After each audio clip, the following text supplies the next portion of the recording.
दोस्तों, कैसे हैं आप लोग। मेरा नाम है लोकेश और लोक स्टडी पे आपका स्वागत है। आज हम स्ट्रक्चर ऑफ एटम का लेक्चर नंबर 3 पढ़ने जा रहे हैं। तो इससे पहले के लेक्चर्स में मैंने एटम्स के बारे में बातें करी है, कैथोड रे, एनोड रे, इन सब के बारे में बताया है, सब एटॉमिक पार्टिकल्स के बारे में बताया है। और आज का जो लेक्चर है वो हम शुरू करेंगे रदरफोर्ड न्यूक्लियर एक्सपेरिमेंट से। इससे पहले के लेक्चर्स में मैंने डल्टन एटॉमिक थ्योरी के बारे में, मॉडर्न एटॉमिक थ्योरी के बारे में और साथ ही साथ थॉमस प्लम पुडिंग मॉडल के बारे में भी बताया है। ठीक है, तो आप उन लेक्चर से एक बार गो थ्रू हो जाइए, एक बार उन्हें जाके देख लीजिए, तो आपको आगे के लेक्चर और ज्यादा क्लियर हो जाएंगे। ठीक है, तो चलिए शुरू करते हैं। तो रदरफोर्ड न्यूक्लियर एक्सपेरिमेंट, देखिए आप सबने ही इस एक्सपेरिमेंट के बारे में सुना होगा। इस एक्सपेरिमेंट में क्या था, इस एक्सपेरिमेंट में रदरफोर्ड ने क्या किया था, एक जैसे कि अगर मैं यहां पर एक रफ बनाऊं तो एक थिन गोल्ड फॉइल ली थी, बहुत ही पतली एक गोल्ड फॉइल ली थी और उसके ऊपर उन्होंने क्या करी थी, बम्बार्डिंग करी थी। क्या करी थी? बम्बार्डिंग करी थी। किसकी? अल्फा पार्टिकल्स की बम्बार्डिंग करी थी। और उन्होंने क्या चीज नोटिस करी थी कि अल्फा पार्टिकल्स जब हम अल्फा पार्टिकल्स की बम्बार्डिंग कराते हैं, किसके ऊपर? गोल्ड की थिन फॉइल के ऊपर अल्फा पार्टिकल्स की जब हम बम्बार्डिंग कराते हैं तो क्या ऑब्जर्वेशन देखने को मिलती है? क्या अल्फा पार्टिकल्स एकदम पार हो जाते हैं उस गोल्ड फॉइल से, या फिर अल्फा पार्टिकल्स रिटर्न बैक करेंगे, या क्या होगा अल्फा पार्टिकल्स का? ये उन्होंने ऑब्जर्व करना था और इसी ऑब्जर्वेशन के अकॉर्डिंग वो कंक्लूजन निकालते। ठीक है, तो यही सब हम रदरफोर्ड न्यूक्लियर एक्सपेरिमेंट के अंदर पढ़ेंगे। तो रदरफोर्ड ने क्या किया था, very thin sheet of gold की बहुत ही थिन शीट उन्होंने ली थी, जिसका जो डायमीटर था वो कितना था, जो 0.004 सेंटीमीटर, कितना 0.004 सेंटीमीटर था। और उन्होंने क्या किया था, इस गोल्ड फॉइल के ऊपर उन्होंने अल्फा पार्टिकल्स की बम्बार्डिंग करी थी। तो उन्होंने क्या करा, उन्होंने एक थिन गोल्ड शीट ली उन्होंने और उसके ऊपर अल्फा पार्टिकल्स की बम्बार्डिंग कराई। ठीक है, आपको ये जो है ये डाटा याद रखना है, 0.004 सेंटीमीटर थिक थी वो। कितनी? डायमीटर नहीं है, सॉरी डायमीटर बोल देता मैंने गलती से। ये थिकनेस है किसकी? उस गोल्ड फॉइल की। तो ये थिकनेस है किसकी? इस गोल्ड फॉइल की थिकनेस है 0.004 सेंटीमीटर। ठीक है, यानी 4 × 10⁻³ सेंटीमीटर। चलिए, अब अल्फा पार्टिकल्स जो होते हैं, क्या होते हैं अल्फा पार्टिकल्स? देखिए, अल्फा पार्टिकल्स जो होते हैं ये चार्ज्ड हीलियम होते हैं। जैसे कि मैंने आपको बताया था कि प्रोटॉन क्या होते हैं, वो पॉजिटिवली चार्ज हाइड्रोजन होता है। ठीक है ना, ऐसे ही अल्फा पार्टिकल्स क्या होते हैं, ये चार्ज्ड हीलियम होते हैं। तो alpha particles similar with fast moving helium nucleus. तो अल्फा पार्टिकल्स क्या है? फास्ट मूविंग हीलियम न्यूक्लियस है, जिसके अंदर 2 यूनिट पॉजिटिव चार्ज है। ये 2 यूनिट पॉजिटिव चार्ज क्या है? ये 2 यूनिट पॉजिटिव चार्ज एक्चुअल में हीलियम के अंदर प्रेजेंट 2 प्रोटॉन है। ठीक है, और हीलियम का एटॉमिक मास कितना होता है? 4। तो यहां पर 4 एटॉमिक मास है। तो ये जो 2 यूनिट पॉजिटिव चार्ज और 4 mu मास, ये किसका है? अल्फा पार्टिकल्स का। क्यों? क्योंकि अल्फा पार्टिकल क्या है, ये positively charge fast moving helium nucleus है। क्लियर? चलिए, हमने अल्फा पार्टिकल के बारे में जान लिया और थिन गोल्ड फॉइल के बारे में जान लिया। अब ऑब्जर्वेशन की तरफ आते हैं कि रदरफोर्ड को क्या क्या ऑब्जर्वेशन मिली। देखिए, रदरफोर्ड ने ये नोटिस किया कि ज्यादातर mostly all alpha particle shoot right through the foil. वो इस फॉइल से सीधा पार हो जा रहे थे। जैसे ये शूट किया तो वो इस फॉइल से सीधा क्या हो जा रहे थे? पार हो जा रहे थे। ठीक है, सीधा पार हो जा रहे थे। और कुछ अल्फा पार्टिकल क्या थे? डिफ्लेक्ट हो रहे थे। कुछ अल्फा पार्टिकल डिफ्लेक्ट हो रहे थे। मान लीजिए सॉरी, इसको बना दिया। मान लीजिए कि ये वाला जो है, ये वाला तो सीधा पार हो गया। अब ये वाला जो आया, ये वाला ऐसे आया और ऐसे डिफ्लेक्ट हो गया। ठीक है, तो कुछ ज्यादातर क्या करे, सीधे सीधे गोल्ड फॉइल से पार हो गए। कुछ क्या करे, डिफ्लेक्ट करे। ये वाला जो है ये आगे बढ़ा और ऐसे गया और डिफ्लेक्ट हो गया। क्या हुआ? डिफ्लेक्ट हो गया। अपना जो इसने जो इसका पाथ था, जिस पाथ को फॉलो कर रहा था, उस पाथ से डेविएट हो गया और मुड़ के दूसरी डायरेक्शन में चला गया। ठीक है, और बहुत ही कम alpha particle, very few alpha particle क्या थे? टर्न बैक का मतलब है कि उनको जिस डायरेक्शन में शूट किया वो उसी डायरेक्शन में रिटर्न बैक कर गए, उसी डायरेक्शन में वापस आ गए। और ऐसा कब होता है, बाउंस बैक कब करता है? जब कोई भी, जैसे हमने एक बॉल ली, ठीक है, एक बॉल है मेरे पास और उसको मैं अगर दीवार पे, वॉल पे फेंकूं तो क्या होगा, वो बॉल मेरे पास सीधा तभी आएगी जब वो बॉल उस दीवार पर 180 डिग्री के एंगल पर टकराए। अगर ऊपर नीचे एंगल पर टकराएगी तो वो डिफ्लेक्ट हो जाएगी। जैसे ये अल्फा पार्टिकल डिफ्लेक्ट हुआ था, वैसे ही वो बॉल तिरछी आएगी मेरे पास। लेकिन अगर मुझे चाहिए कि वो बॉल बिल्कुल जिस डायरेक्शन मैंने फेंकी है उसी डायरेक्शन में वो मेरे पास आए, जिस डायरेक्शन मैंने फेंकी है उसी डायरेक्शन में मेरे पास आए, तो मुझे 180 डिग्री पे उसे फेंकना पड़ेगा, बिल्कुल सेंटर पे उसे मारना पड़ेगा बॉल के। तो यहां पर क्या हुआ है, बहुत ही कम अल्फा पार्टिकल जो है वो टर्न बैक करे, यानी कि बाउंस बैक करे, 180 डिग्री के पाथ को उन्होंने फॉलो किया, ऐसे टकराए और वापस उसी ट्रेस बैक, उन्होंने अपने पाथ को ट्रेस बैक किया, वापस फॉलो कर लिया। ठीक है, तो ये ऑब्जर्वेशन मिली थी रदरफोर्ड को अपने गोल्ड फॉइल एक्सपेरिमेंट से। ठीक है, या फिर न्यूक्लियर एक्सपेरिमेंट से। अब उन्होंने इस ऑब्जर्वेशन, ये जो 3 ऑब्जर्वेशन मिली, इन 3 ऑब्जर्वेशन से उन्होंने क्या कंक्लूजन निकाला, ये इंपॉर्टेंट है। तो देखिए,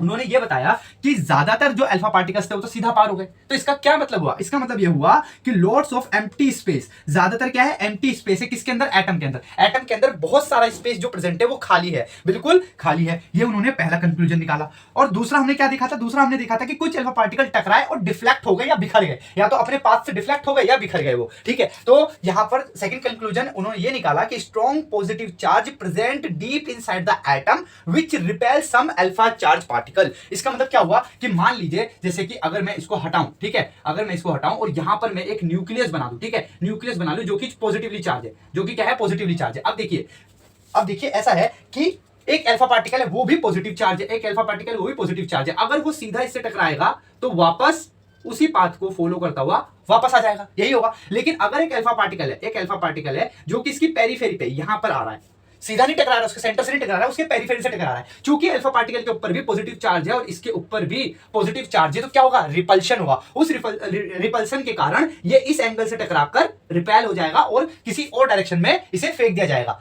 क्यों हुआ? क्योंकि दोनों पॉजिटिव चार्ज थे और न्यूक्लियस ने दूसरे पॉजिटिव चार्ज को क्या किया है? रिपेल कर दिया है। तो सेकंड कंक्लूजन जो उन्होंने इस पॉइंट से निकाला, सम अल्फा पार्टिकल वर डिफ्लेक्टेड या फिर वर स्कैटर्ड, कुछ अल्फा पार्टिकल डिफ्लेक्ट हो गए या बिखर गए। अब ऐसा क्यों हुआ? क्योंकि स्ट्रॉन्ग पॉजिटिव चार्ज प्रेजेंट था inside the atom. Strong positive charge present inside the atom. Atom के अंदर स्ट्रॉन्ग पॉजिटिव चार्ज प्रेजेंट है, जिसकी वजह से कुछ अल्फा चार्ज पार्टिकल क्या हो गए? कुछ अल्फा चार्ज पार्टिकल हो गए रिपेल। क्या हो गए? रिपेल, ठीक है। क्या हो गए? रिपेल हो गए, रिपल्शन हो गया, ठीक है। अब थर्ड कंक्लूजन क्या था कि वेरी फ्यू अल्फा पार्टिकल वर टर्न बैक। अब ऐसा क्यों हुआ? तो उन्होंने थर्ड कंक्लूजन में बताया कि entire mass of the atom, जो एटम का पूरा मास है वो कहां कंसंट्रेटेड है? वो कंसंट्रेटेड है at the centre of the atom. Atom के सेंटर में एटम का सारा मास क्या है? कंसंट्रेटेड है, इकट्ठा हुआ है, ठीक है ना।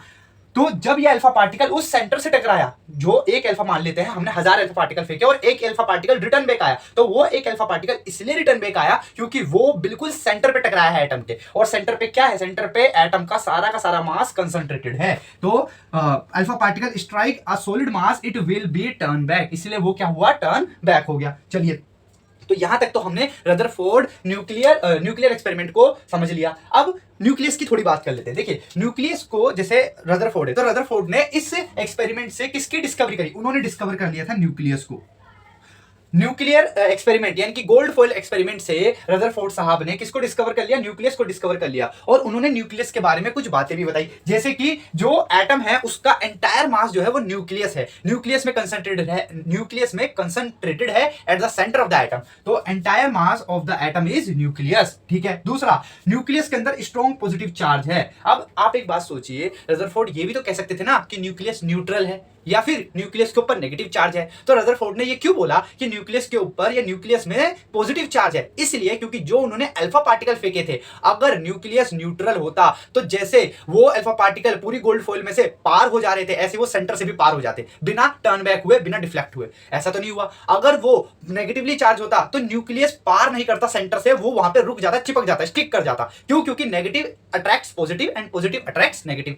लेकिन चूंकि अल्फा पार्टिकल पॉजिटिवली चार्ज था और न्यूक्लियस के ऊपर भी पॉजिटिव चार्ज है, इसलिए जब वो सेंटर पे टकराया तो वो रिपेल बैक हुआ, वापस अपने पाथ पे बाउंस बैक हो गया, ठीक है। तो इसीलिए रदरफोर्ड ने इस एक्सपेरिमेंट से पता लगाया कि न्यूक्लियस के ऊपर कौन सा चार्ज है? Strong positive charge. क्या है? Strong positive charge. फिर रदरफोर्ड ने यह भी बोला कि न्यूक्लियस के अंदर पॉजिटिव चार्ज तो है, लेकिन न्यूक्लियस के अंदर दो एंटिटीज और हैं, सब एटॉमिक पार्टिकल्स है न्यूक्लियस के अंदर, वो है neutron and proton present in the nucleus. तो न्यूट्रॉन एंड प्रोटॉन कहां प्रेजेंट है? न्यूक्लियस में प्रेजेंट है और उनको कलेक्टिवली एक साथ रदरफोर्ड ने बोला न्यूक्लियॉन्स। क्या बोला? न्यूक्लियॉन्स। तो रदरफोर्ड ने एक साथ इसका नाम दिया न्यूक्लियॉन। तो न्यूक्लियॉन क्या है? Proton plus neutron is nucleon which is present in the nucleus. चलिए, यहां तक हमारा रदरफोर्ड का न्यूक्लियर एक्सपेरिमेंट कंप्लीट हो गया। अब आ जाते हैं, थोड़ी बात कर लेते हैं इलेक्ट्रॉन की। तो एक बात मुझे बताइए, रदरफोर्ड ने न्यूक्लियस को खोजा, तो क्या रदरफोर्ड ने इलेक्ट्रॉन के बारे में भी कुछ बताया है? जी बिल्कुल बताया है। रदरफोर्ड के ही एक्सपेरिमेंट से पहली बार ये पता लगा, रदरफोर्ड के एक्सपेरिमेंट से ही फर्स्ट टाइम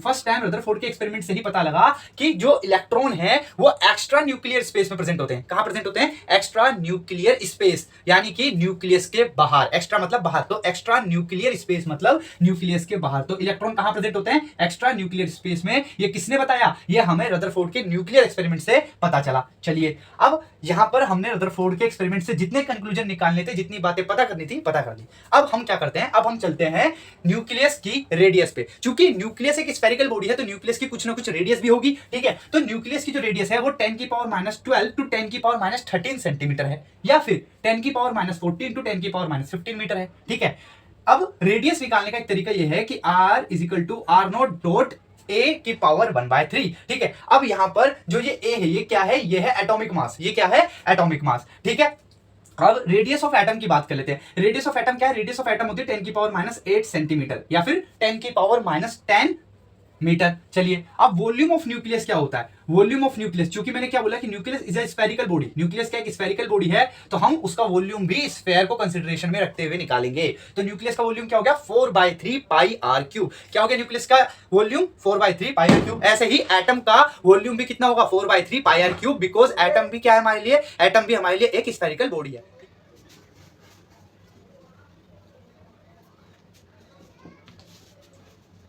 तो अभी तक हमने क्या देखा? अभी तक हमने वॉल्यूम ऑफ न्यूक्लियस देख लिया है 4/3 पाई आर क्यूब। तो अब मैं यहां पर आपसे एक छोटा सा क्वेश्चन करता हूं। आपको बस मुझे ये बताना है कि जो एटम है, एटम न्यूक्लियस से कितना बड़ा है? एटम न्यूक्लियस से कितना बड़ा है, बस आपको मुझे ये बताना है। तो इसका जो आंसर है वो है 10 की power 15 times. Atom is greater, ठीक है? 10 की पावर 15 टाइम एटम जो है वो ग्रेटर है किससे?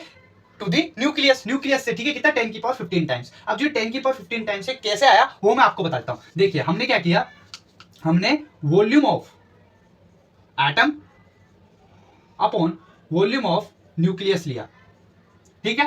तो यहां पर 4/3 pi r of atom cube upon 4/3 pi r of nucleus cube. 4/3 pi से 4/3 पाई कट गया, तो हमारे पास जो आ गया वो आ गया आर ए की पावर 3 अपॉन आर एन की पावर 3, ठीक है? अब जो रेडियस ऑफ एटम है वो हम मीटर में ले, तो 10 की पावर -10 की पावर 3 अपॉन न्यूक्लियस की जो रेडियस है वो मीटर में लेंगे तो 10 की पावर -15 की पावर 3। जब इसको सोल्व करेंगे तो -30, 10 की पावर -30 अपॉन 10 की पावर -45, और जब इसको सोल्व करेंगे तो 10 की पावर -30 प्लस 45 दैट इज 10 की पावर 15। तो जो वॉल्यूम ऑफ एटम है अपॉन वॉल्यूम ऑफ न्यूक्लियस है वो क्या आ रहा है? 10 की पावर 15। तो एटम जो है वो 10 की पावर 15 टाइम्स ग्रेटर है किससे? न्यूक्लियस से। तो यहां से आपका एक क्वेश्चन भी सॉल्व हो गया। चलिए अब मैं आपसे एक और चीज पूछता हूं। आप मुझे एक काम करते, इसको पूरे को रब कर देते हैं, ठीक है? अब हम क्या करेंगे? अब हम पता लगाएंगे डेंसिटी। किसकी बात करेंगे अब हम? डेंसिटी की। Density of nucleus. तो उसके लिए हमें क्या चाहिए होता है? Mass upon volume, that is m upon 4/3 pi r of nucleus की पावर 3, ठीक है? अब यहां पर एक क्वेश्चन है। क्वेश्चन ये है कि हमें डेंसिटी निकालनी है। क्या निकालनी है? डेंसिटी निकालनी है ऑफ न्यूक्लियस। किसकी? Nucleus of hydrogen atom. बिल्कुल निकालनी पड़ेगी। अब मैं आपसे पूछता हूं कैसे निकालेंगे? तो हमारे लिए डेंसिटी बराबर क्या है? Mass of hydrogen atom upon volume of nucleus of hydrogen atom. ऐसे ही करेंगे ना? तो यहां पर मैं आपसे एक बात पूछता हूं कि हाइड्रोजन एटम का जो मास है वो तो प्रोटॉन के मास के बराबर है, क्योंकि हाइड्रोजन एटम का जो मास है वो न्यूक्लियस का मास होगा, और न्यूक्लियस में एक ही प्रोटॉन प्रेजेंट है, न्यूट्रॉन है नहीं। तो एक प्रोटॉन का मास कितना होता है? तो एक प्रोटॉन का मास होता है 1.67 इंटू 10 की पावर -27 ग्राम। कितना? 1.67 इंटू 10 की पावर -27 केजी है, तो 1.67 इंटू 10 की पावर -24 ग्राम हो जाएगा, ठीक है? अब वॉल्यूम कितना है? वॉल्यूम हमारे पास है 4/3 पाई आर। कितना ले लेंगे? आर ले लेंगे 10 की पावर -13 सेंटीमीटर में ले रहे हैं क्यूब, ठीक है? ये हमारे पास आ गया। अब यहाँ पाई की वैल्यू सब जब आप कैलकुलेट करेंगे, पूरी सारी वैल्यू रख के कैलकुलेट करेंगे, तो डेंसिटी हमारे पास आएगी 1.67 इंटू 10 की पावर -24 अपॉन 4.16, एक मिनट, 4.16 इंटू 10 की पावर -39, ठीक है? ये आ जाएगा, ठीक है? अब जब इसको सोल्व करेंगे पूरे को, तो हमारे पास जो आंसर आएगा वो आएगा 0.4 इंटू 10 की पावर 15। 0.4 इंटू 10 की पावर 15 हमारे पास क्या आ जाएगी? डेंसिटी आ जाएगी। क्या आ जाएगी? डेंसिटी आ जाएगी। और इस डेंसिटी को हम लिख सकते हैं 4 इंटू 10 की पावर 14 ग्राम पर सेंटीमीटर क्यूब, ठीक है? ये हमारे पास डेंसिटी है। किसकी? किसकी डेंसिटी है? ये हमारे पास डेंसिटी है nucleus of hydrogen atom.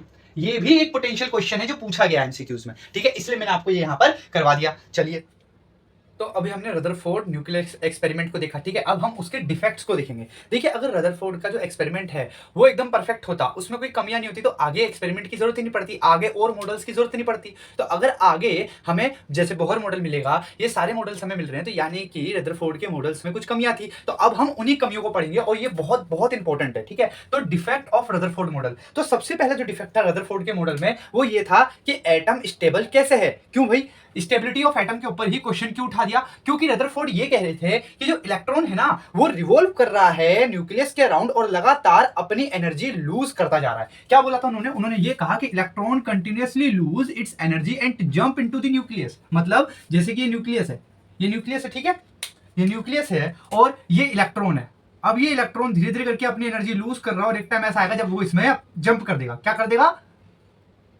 Jump कर देगा, ठीक है। तो अब आप मुझे बताइए क्या प्रैक्टिकली ये पॉसिबल है? नहीं। क्यों पॉसिबल नहीं है? क्योंकि अगर इलेक्ट्रॉन धीरे धीरे करके न्यूक्लियस में जंप कर देगा तो एटम को तो डिसइंटीग्रेट हो जाना चाहिए, एटम को तो खत्म हो जाना चाहिए, पर एटम तो ऐसे खत्म नहीं हो रहा। तो इसीलिए स्टेबिलिटी ऑफ एटम को रदरफोर्ड का जो न्यूक्लियर एक्सपेरिमेंट है वो एक्सप्लेन नहीं कर पाया था। उसके बाद अगर इलेक्ट्रॉन कंटिन्यूअसली अपनी एनर्जी लूज कर रहा है तो जो उसका स्पेक्ट्रम है, देखिए जब कभी एनर्जी लूज होती है तो कुछ रेज निकलती है, ठीक है, उससे एक स्पेक्ट्रम बनता है। तो जब कभी भी इलेक्ट्रॉन अपनी एनर्जी लूज करेगा तो जाहिर सी बात है स्पेक्ट्रम बनेगा। तो अगर एनर्जी लगातार लूज हो रही है, एनर्जी लगातार निकल रही है, तो उसका स्पेक्ट्रम भी कैसा होना चाहिए? कंटिन्यूअस।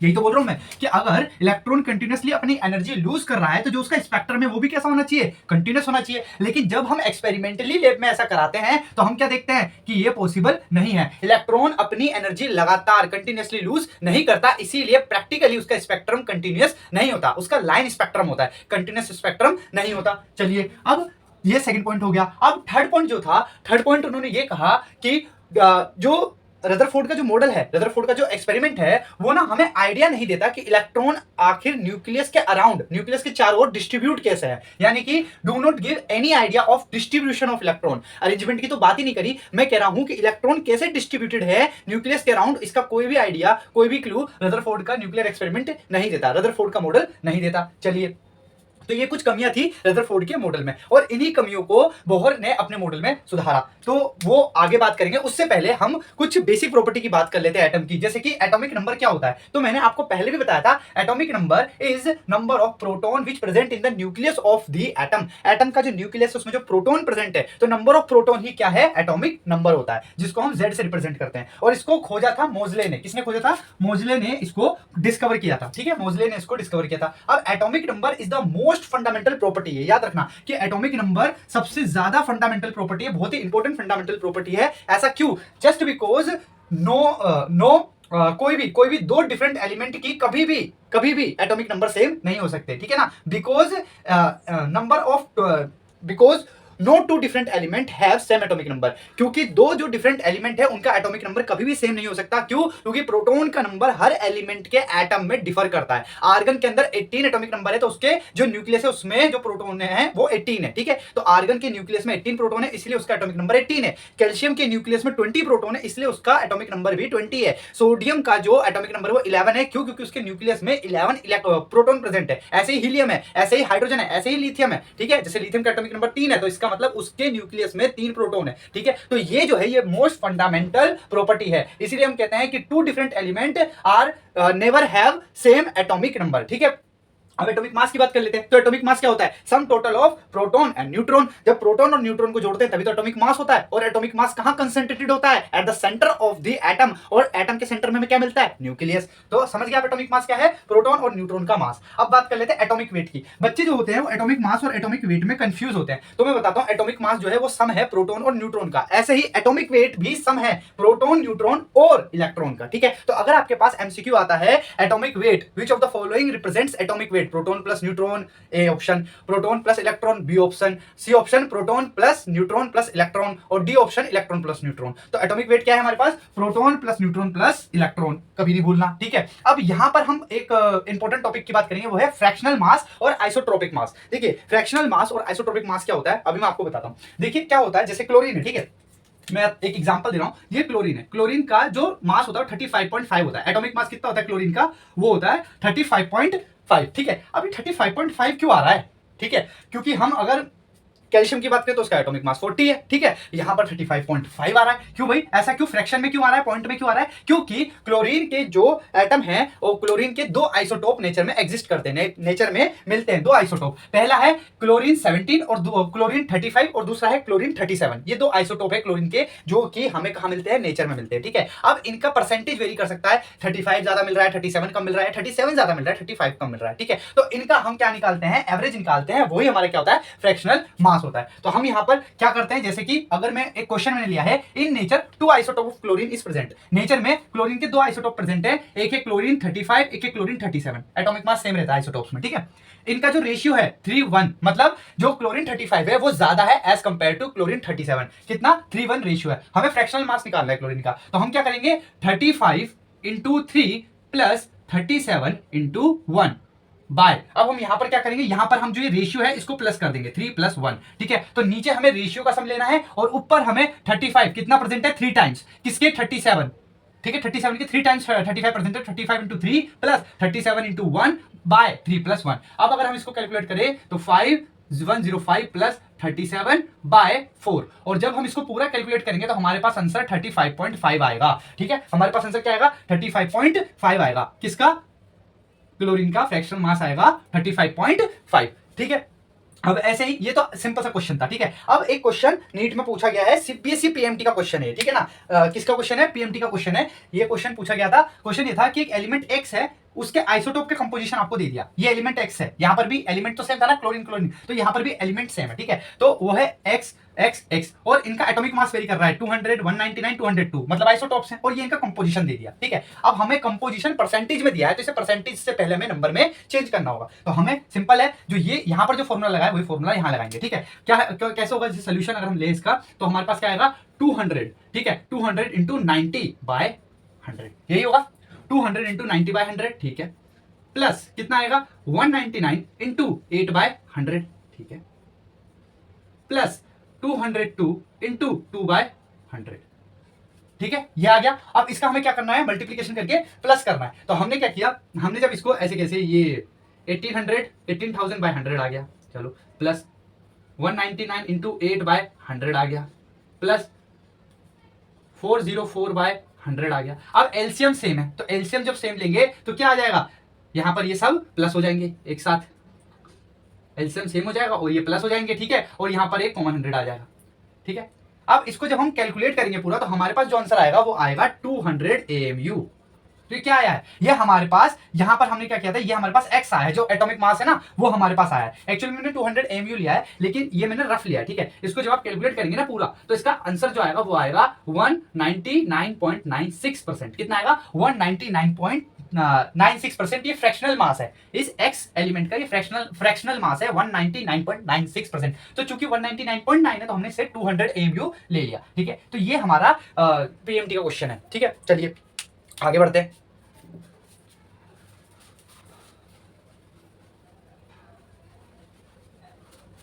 अब हम बात करेंगे किसकी, अब हम बात करेंगे आइसोटोप्स की। किसकी बात करेंगे, आइसोटोप्स की, आइसोबार की, आइसोमॉर्फ की, ठीक है। तो चलिए एक एक करके शुरू करते हैं। तो सबसे पहले मैं आइसोटोप्स लेता हूं। आइसोटोप्स, आइसोटोप्स क्या होते हैं, देखिए मैं आपको बता चुका हूं, सेम एटॉमिक, क्या होगा, same atomic number but different atomic mass. अभी इसका एग्जांपल हमने लिया chlorine, chlorine 17, chlorine 17, atomic number same है बट एटॉमिक मास 35, 37 डिफर है। ये क्या हो गए, आइसोटोप्स हो गए। अब ले लेते हैं आइसोबार, किसको ले लेते हैं, आइसोबार्स को। तो आइसोबार में क्या होता है, सेम एटॉमिक मास, बार है ना, तो same atomic mass but different atomic number, different atomic number. अब इसका एग्जांपल क्या है, आर्गन और कैल्शियम। एटॉमिक नंबर क्या है, इन दोनों का डिफरेंट है, एक का 18 है, एक का 20 है, लेकिन एटॉमिक मास 40 और 40, एटॉमिक मास सेम है, एटॉमिक नंबर डिफरेंट है। ये हो गया आइसोबार, ठीक है। अब हम बात कर लेते हैं आइसोटोन्स की। किसकी बात करेंगे हम बात करेंगे आइसोटोन्स की। आइसोटोन, तो आइसोटोन क्या होता है, आइसोटोन में क्या होता है, न्यूट्रॉन का नंबर सेम रहता है। Isotone have same number of neutron, क्या होता है, same number of neutron, same number of neutron, ये होते हैं आइसोटोन। अब इसका अगर मैं एग्जांपल लूं तो इसका एग्जांपल है इसका एग्जांपल है हमारे पास हाइड्रोजन और हीलियम। हाइड्रोजन और हीलियम, इसमें एलिमेंट डिफर कर सकते हैं। जैसे हाइड्रोजन का जो एटॉमिक मास है वो कितना है, हाइड्रोजन का जो एटॉमिक मास है ये ट्रीटियम है। हाइड्रोजन का एक आइसोटोप है ट्रीटियम, वो लिया है, उसका एटॉमिक मास 3 है और एटॉमिक नंबर 1 है। और हीलियम का एटॉमिक मास कितना है, 4 और एटॉमिक नंबर है 2। तो अगर यहां पर हम न्यूट्रॉन का नंबर निकाले तो न्यूट्रॉन का नंबर कैसे निकलेगा, atomic mass minus atomic number. ये किसके लिए है, ये न्यूट्रॉन के लिए है। ठीक है, तो यहां पर एटॉमिक मास कितना है, 3 minus 1 is equal to 2, 4 minus 2 is equal to 2। तो ये जो नंबर ऑफ न्यूट्रॉन है ये तो सेम हो गए, किसमें, हाइड्रोजन में और हीलियम में। तो इसीलिए हाइड्रोजन ट्रीटियम, ये नॉर्मल हाइड्रोजन नहीं है, ये हाइड्रोजन का आइसोटोप है ट्रीटियम। ठीक है, तो वो और हीलियम ये दोनों एक दूसरे के क्या है, आइसोटोन्स है। ठीक है, तो अगर एग्जाम में आइसोटोन की कोई टर्म आती है तो आपको क्या कैलकुलेट करना है, आपको जो ऑप्शंस दे रखे हैं उसमें बस आपको न्यूट्रॉन्स निकालने हैं। ठीक है ना, अगर ए ऑप्शन में मान लीजिए लिथियम और बेरिलियम दे रखा था, लिथियम का एटॉमिक मास है एटॉमिक नंबर 3, बेरिलियम का एटॉमिक नंबर 4, लिथियम का एटॉमिक मास कितना हो जाएगा 7 और बेरिलियम का कितना हो जाएगा 9। तो 7 माइनस 3 4 और 9 माइनस 4 5, ये आइसोटोन्स नहीं हुए। ठीक है, लेकिन अगर ट्रीटियम और हीलियम रखा है तो ये आइसोटोन्स होंगे। तो आपको बस क्या करना है, न्यूट्रॉन को निकालना है, न्यूट्रॉन का नंबर कैलकुलेट करना है। सेम न्यूट्रॉन का नंबर होगा तो मतलब वो एक दूसरे के क्या होंगे, आइसोटोन्स होंगे। चलिए इतना हम समझ गए।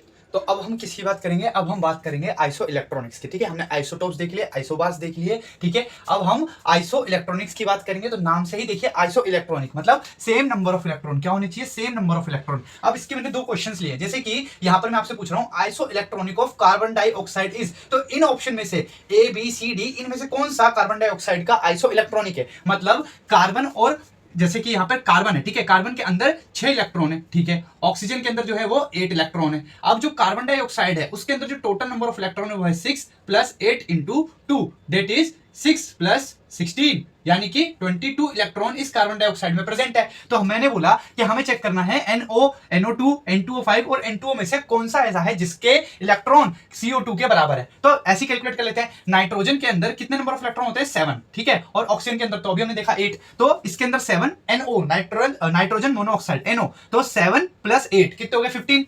22 के बराबर नहीं है तो ये ऑप्शन कट। उसके बाद NO2, तो N कितना है 7, O2 मतलब 16, तो 7 और 16 कितने हो गए 23, ये भी कट, हमें तो 22 चाहिए। ठीक है, अब N2O5, तो N2 कितना हो गया 7 7 14 और O5 मतलब 8 5 जा 40। ठीक है, तो 40 प्लस 14 कितना हो गया 54, ये भी गलत। ठीक है, अब यहां आते हैं N2O पे, किस पे, N2O पे। तो N2O में क्या है N2O, एक ही ऑप्शन बच गया, तो 7 इंटू 2 प्लस 8, 7 2 14 प्लस 8, 14 और 8 कितना होता है 22। तो यानी कि जो N2O है वो कार्बन डाइऑक्साइड का क्या है, आइसो इलेक्ट्रॉनिक है। N2O में भी उतने ही इलेक्ट्रॉन प्रेजेंट है जितने कार्बन डाइऑक्साइड में। चलिए आइसो इलेक्ट्रॉनिक समझ गए। अब एक और क्वेश्चन है विच, और ये क्वेश्चन पूछा गया, ये क्वेश्चन आया हुआ है कि which of the following is iso electronic of neon. Neon का जो एटॉमिक नंबर है 10 है और इसमें इलेक्ट्रॉन भी 10 ही होते हैं। तो इनमें से कौन सा नियोन का क्या है, आइसो इलेक्ट्रॉनिक है, मतलब इनमें से किसके पास 10 इलेक्ट्रॉन है। तो सोडियम का एटॉमिक नंबर 11 है, तो उसमें इलेक्ट्रॉन्स भी कितने हुए 11 हुए नॉर्मल सोडियम में, लेकिन यहाँ प्लस चार्ज है, मतलब अपना एक इलेक्ट्रॉन उसने लूज कर दिया। तो कितने नंबर ऑफ इलेक्ट्रॉन इसके पास रह गए 10, पहले कितने थे 11, अब कितने रह गए 10, मतलब ये नियोन का आइसो इलेक्ट्रॉनिक है। मैग्नीशियम की बात करें, नियोन के पास 10 इलेक्ट्रॉन है, मैग्नीशियम के पास 12 इलेक्ट्रॉन है। ठीक है, 2 लूज कर दिए तो 12 में से दोगे तो कितने बचे 10, ये भी क्या है, ये भी आइसो इलेक्ट्रॉनिक है। एल्यूमिनियम का एटॉमिक नंबर 13 है और इसमें इलेक्ट्रॉन भी 13 है, लेकिन प्लस 3 दे रखा है, तो मतलब 3 इलेक्ट्रॉन लूज कर दिए तो कितने बचे 10, तो ये भी क्या है आइसो इलेक्ट्रॉनिक है, मतलब all are isoelectronic to neon. ठीक है, अब बात कर लेते हैं आइसो स्टीयर की। आइसो स्टीयर क्या होता है, आइसोस्फीयर आर द स्पीसीज, ये वो स्पीसीज होती है जिसमें number of atom and number of electron same रहते हैं, मतलब एटम का नंबर भी सेम है और उस जो मॉलिक्यूल है उसके अंदर टोटल नंबर ऑफ इलेक्ट्रॉन भी सेम है दोनों में। जैसे कि कार्बन डाइऑक्साइड और N2 की बात करें, कार्बन डाइऑक्साइड में टोटल, अगर कार्बन डाइऑक्साइड की बात करूं तो इसमें टोटल 22 इलेक्ट्रॉन है और इसमें भी 22 इलेक्ट्रॉन है। अब हमें क्या देखना है, इलेक्ट्रॉन्स तो सेम हो गए, अब हमें देखना है नंबर ऑफ एटम। कार्बन में टोटल जो है 3 एटम है, एक कार्बन 2 ऑक्सीजन। अगर N2O की बात करें तो इसमें एक ऑक्सीजन और प्लस 2 नाइट्रोजन, तो इसमें भी टोटल कितने हो गए 3 एटम्स हो गए। तो 3 एटम दोनों में है, कार्बन डाइऑक्साइड में भी N2O में भी, और दोनों में ही 22 इलेक्ट्रॉन है और उसमें भी 22 इलेक्ट्रॉन है। तो ये एक दूसरे के क्या हो गए आइसो स्टीयर, क्या हो गए आइसो स्टीयर। चलो अब यहां बात कर लेते हैं किसकी, आइसो डाइफेरिस की। किसकी बात कर लेते हैं, आइसो डाइफेरिस की। आइसो डाइफेरिस में क्या होता है, ये वो स्पीसीज होती है जिसमें न्यूट्रॉन और प्रोटॉन का डिफरेंस सेम रहता है, मतलब ये वो स्पीसीज होती है जिसमें 2 एलिमेंट का अगर हम प्रोटॉन न्यूट्रॉन का डिफरेंस निकालें तो वो सेम बैठेगा। जैसे कि यूरेनियम 235 जिसका एटॉमिक नंबर है 92 ठीक है। तो अगर मैं इसके न्यूट्रॉन का नंबर निकालूं तो न्यूट्रॉन का नंबर निकालने के लिए मुझे क्या करना पड़ता है, atomic mass minus atomic number. Atomic mass है 235 माइनस 92, कितना आ गया 143। ठीक है, अब यहां पर थोरियम की बात कर लें तो 90 और कितना है 231। ठीक है, चलो क्या आ जाएगा बताइए, न्यूट्रॉन का नंबर निकालना है तो न्यूट्रॉन का नंबर आएगा 231 माइनस 90। चलिए एक मिनट, 35 92, ठीक है, और यहां पर 231 और 90, सॉरी गलत कर रहा हूं, ये मेरे पास न्यूट्रॉन है, न्यूट्रॉन का नंबर आ गया। अब इसमें भी न्यूट्रॉन का नंबर निकालना है एक, और यहां पर हमारे पास जो आएगा 414। ठीक है, तो 143 और 141 ये हमारे पास न्यूट्रॉन का नंबर आ गया। इसके भी न्यूट्रॉन आ गए यूरेनियम के, ये यूरेनियम के न्यूट्रॉन है, और ये मेरे पास थोरियम के न्यूट्रॉन है। अब हमें क्या करना है, अब हमें डिफरेंस निकालना है। क्या निकालना है, डिफरेंस निकालना है, किसका, न्यूट्रॉन एंड प्रोटॉन का। तो देखिए जो डिफरेंस है, डिफरेंस मतलब number of proton minus number of neutron. तो यूरेनियम की बात करें तो यूरेनियम में कितने नंबर ऑफ प्रोटॉन है, तो 92 माइनस 143। चलिए अब अगर मतलब अपोजिट कर लें, ये न्यूट्रॉन और ये प्रोटॉन, ताकि प्लस में आ जाए वैल्यू, तो ये 143 और 92 डेट इज 1 और 5। ठीक है, 51 आ गया। अब ऐसे ही किसके लिए निकालेंगे, थोरियम के लिए। तो थोरियम में कितना है, थोरियम का आया था हमारा 141 माइनस 90। तो देखिए 1 और 5 51, इसका भी 51 आ रहा है। तो difference of neutron and proton, difference of neutron and proton, फिर बोल रहा हूं, difference of neutron and proton, जिन दो एलिमेंट्स का सेम रहेगा वो दोनों एलिमेंट, वो दोनों एटम एक दूसरे के क्या रहेंगे, आइसोडाइफेरिस रहेंगे। क्या रहेंगे, आइसोडाइफेरिस। बस आपको क्या रखना है, difference between the number of neutron and proton. तो न्यूट्रॉन और प्रोटॉन के नंबर का जो डिफरेंस है वो अगर दो एलिमेंट का सेम है तो वो एक दूसरे के क्या है, आइसोडाइफेरिस है। इसका सिंपल सा एग्जांपल है यूरेनियम एंड थोरियम।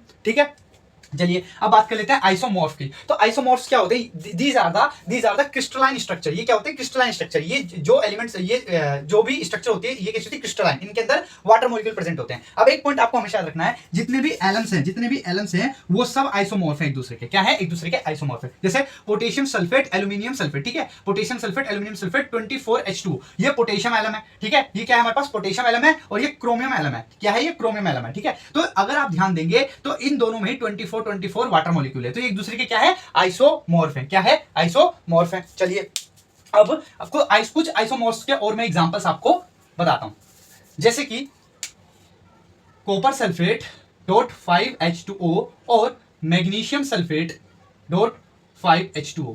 तो ये दोनों भी क्या है, एक दूसरे के, ये भी एक दूसरे के क्या है, आइसोमॉर्फ है। इसे बोलते हैं ब्लू विट्रोल, और ये है पिंक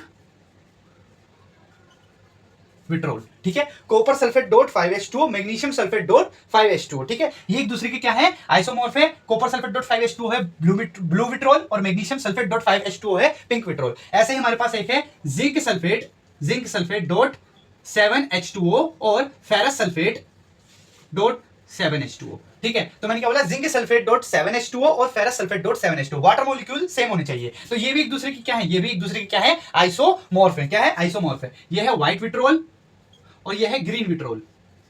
ये है जिंक सल्फेट डॉट 7H2 है व्हाइट विट्रोल, और फेरस सल्फेट डॉट 7H2 है ग्रीन विट्रोल। ठीक है, अब बात कर लेते हैं एक मॉलिक्यूल की, वो है H2SO4 सल्फ्यूरिक एसिड। देखिए सल्फ्यूरिक एसिड जो होता है किंग ऑफ एसिड भी कहलाता है, साथ साथ इसका एक और नाम है oil of vitriol, oil of vitriol. तो इसे किंग्स ऑफ एसिड भी कहते हैं और ऑयल ऑफ विट्रोल भी कहते हैं। तो आज का जो लेक्चर था, इस लेक्चर में हमने क्या किया है, हमने रदरफोर्ड न्यूक्लियर एक्सपेरिमेंट को समझा, उसके ऑब्जर्वेशन को समझा, ठीक है, एक्सपेरिमेंट को समझा, और साथ साथ कंक्लूजन, और फिर हमने क्या किया, हमने एटॉमिक मास, एटॉमिक नंबर, इन सबको भी जाना। हमने आइसोटोप, आइसोमॉर्फ है ना, और आइसोबार, और जितने भी हमारे पास आइसो इलेक्ट्रॉनिक्स, आइसोडाइफेरिस, आइसोमॉर्फ, आइसोस्टेट, इन सबको भी जाना, और साथ साथ हमने जो फ्रैक्शनल जो मास है उसको भी हमने समझा। तो आज के लेक्चर में इतना ही। नेक्स्ट लेक्चर में हम क्या करेंगे, नेक्स्ट लेक्चर में हम बोहर के मॉडल को शुरू करेंगे। ठीक है, तब तक के लिए पढ़ते रहिए। शुक्रिया।